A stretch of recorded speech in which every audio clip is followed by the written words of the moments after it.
When a man came across this infant on the roadside, he saw an item that had been left with him. Baby dumping, which is one of the most common forms of child abuse in Nigeria, is one of the most common. Despite the fact that this practice is not new, the regularity with which it is currently conducted as well as the negative implications it has on the newborns involved has brought it to a level of serious social problem that requires prompt intervention. The causes, trends, and consequences of Nigeria's baby dumping phenomenon are investigated in this article. As a starting point, let's look at the situation. A quota sampling technique was used to select 100 market women for the study, resulting in a total of 100 participants. The information was acquired through separate in-depth interviews and focus group sessions. The ethnographic summaries and content analysis utilized to evaluate the data were extremely helpful. The notion that the phenomenon of infant dumping is intricate in nature was one of the conclusions. A variety of factors have been identified as contributing to its occurrence, and it has been recognized as having a wide range of social and health effects for the newborns who are dumped. According to the conclusions of this study, in order to effectively combat the problem, a swift shift from the current reactive strategy to more proactive preparation is essential. Residents awoke to find a baby wrapped in a white cloth abandoned in the middle of the road surrounded by garbage cans. They awoke in front of St. Thomas Anglican Church in Mile 2, Dibu, Port Harcourt, River Slate yesterday.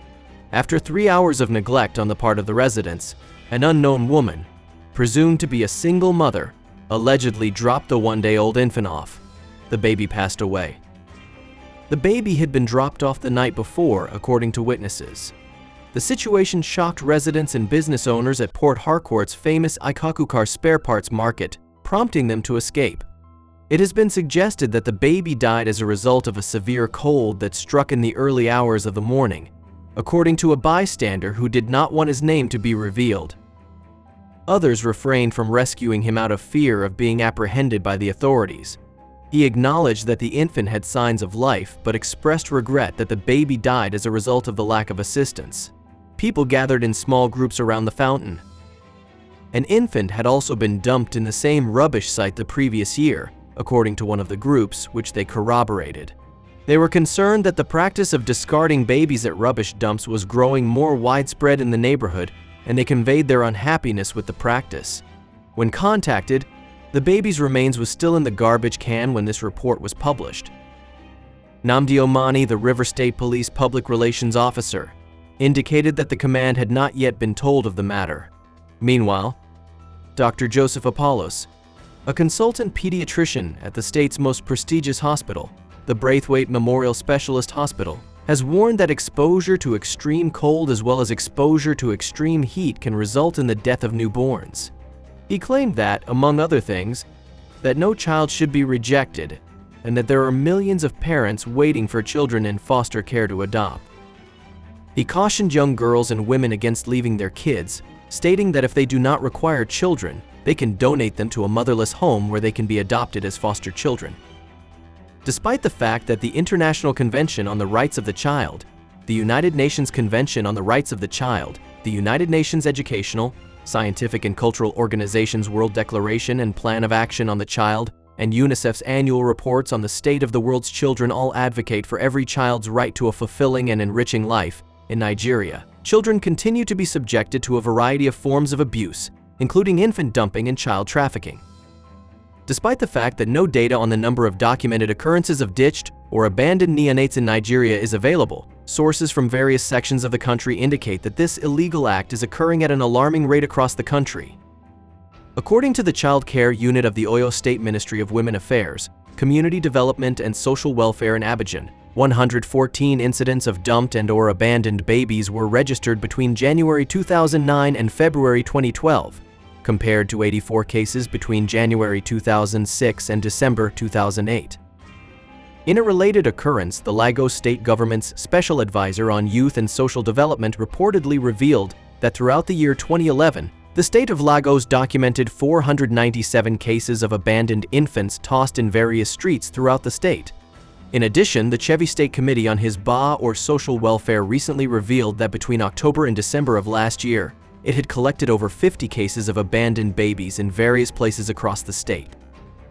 The recent rise in baby dumping in Nigeria reflects a dramatic break from traditional Nigerian or African socio-cultural beliefs, which place a high value on pregnancy and child rearing, with childbirth expected of every family and a kid viewed as a blessing. Children serve as a symbol of riches and assure the continuance of the family's lineage, and Nigerians fear that having children is vitally important for both men and women. Motherhood, according to Ogiwumi, plays a special significance in African cultures and communities, since it is the foundation of social connections, identities, and societies as a whole. A child's birth has always been and will continue to be more than a family affair. It is also a commemoration of everyone in the neighborhood. Baby dumping is a concern because it is unethical and egregiously breaches the dignity and sanctity of the life of society's most vulnerable citizens. This act is in violation of Nigeria's Child Rights Act of 2003, which states that no child should be tortured or subjected to other cruel, torturous, or degrading treatment or punishment.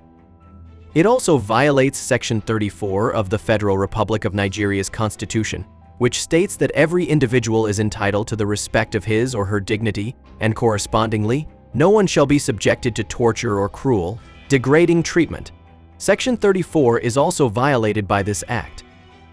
Regardless of the fact that baby dumping occurs frequently in Nigeria, as well as the public outcry that such events usually provoke, the country's socio-economic problem has received insufficient scholarly attention. As a result, the study's goal was to increase the state of knowledge on the subject. The practice of abandoning a baby soon after birth has been around for centuries, and the reasons behind it are based on the social conventions that prevailed in a certain geographic location at the time. They suggest that the fascinating phenomenon of abandoned newborns has far-reaching social consequences and is frequently prone to societal change as a result of cultural differences in socioeconomic conditions. Scherer, Muller, and Fox stated that the occurrence of abandoned babies has far-reaching social consequences and is frequently sensitive to social change and situation as a result of cultural differences in social settings. According to Modi Maraka, babies are dumped when they are left somewhere where they may or may not be discovered by others. The practice is one of the most heinous and brutal crimes that may be carried out in any country on the planet. Baby dumping, according to Cindy's author, is a violation of all essential parental obligations, including providing nourishment, safety, and direction to children throughout their most vulnerable stages of life. Babies who are abandoned at birth endure a lifetime of uncertainty in their identity and genetic background. This act is also seen as an example of the reality of domestic abuse and poverty that mothers face, according to Philpott. The assumption that only moms abandon their children is inaccurate, according to Philpott, because men forsake their children at some time in their life. While both mothers and fathers may be guilty of these crimes, Marx and Kumar argue that women are more likely than men to be the culprits in the great majority of situations. According to Dresser-Burke et al., female baby dumping participants are generally emotionally underdeveloped, lack problem-solving ability, and lack basic coping skills to cope with their problems. Adulterous paternity, rape, illegitimacy, incestuous relationships, and the feeling that the child is a burden to personal growth are among the reasons for killing and/or dumping children, as per Bradley.